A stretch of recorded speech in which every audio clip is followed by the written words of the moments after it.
you all so much for being here today.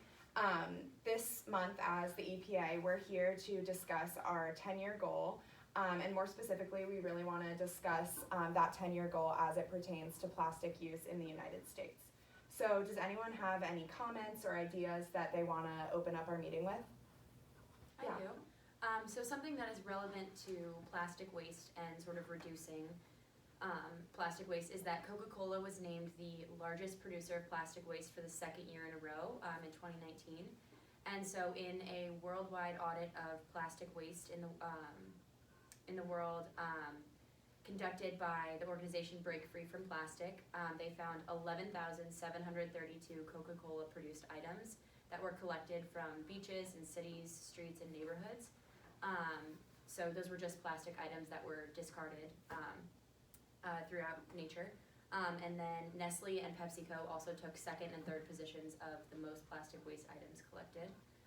So we should sort of begin by suggesting sustainable alternatives for these major producers of single-use plastic. Right, so going off what Lilly said, I actually read a scholarly article last week about Starbucks' new iced coffee lids and the impact that they're already having on the environment.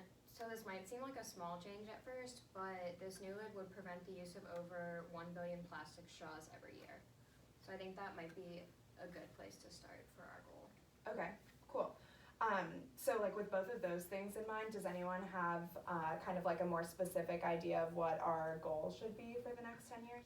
Mm-hmm. Yeah, well, it's certainly not realistic for us to completely eliminate all plastic. Unfortunately, plastic is of course needed in some cases, and the reduction of its usage will be a gradual process. So I propose that our 10-year plan should strive for a 15% reduction of plastic waste by 2030. Yeah, I think that a reduction is much more reasonable than any kind of complete elimination. So with that, does anyone have any ideas about how we might be able to implement such a reduction? I was actually reading an article from IUCN, the International Union for Conservation of Nature, and they said waste management is hard to regulate because of scarce financial resources, and we can't reinforce existing policies.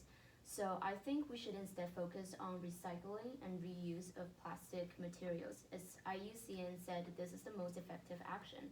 And they also mentioned that governments and industries need to work collaboratively redesigning their products and rethink their usage and disposal in order to reduce microplastic waste. Yeah, I think Maggie had a really great idea with reusable products. Some states such as Colorado and Connecticut have already implemented a small fee for individuals who don't bring their own reusable grocery bags. So I think if we made this a nationwide policy, it could really decrease single-use plastic waste.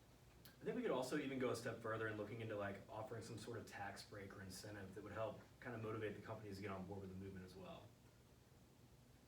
Cool. Yeah, I think definitely like encouraging people and offering incentives for like not only individuals but also organizations to engage with like reusable plastic is a great starting point. I definitely think that a complete elimination would not be probable or realistic at this point, so I'll summarize what we've talked about today so that we can put out a little release about our decisions. Great.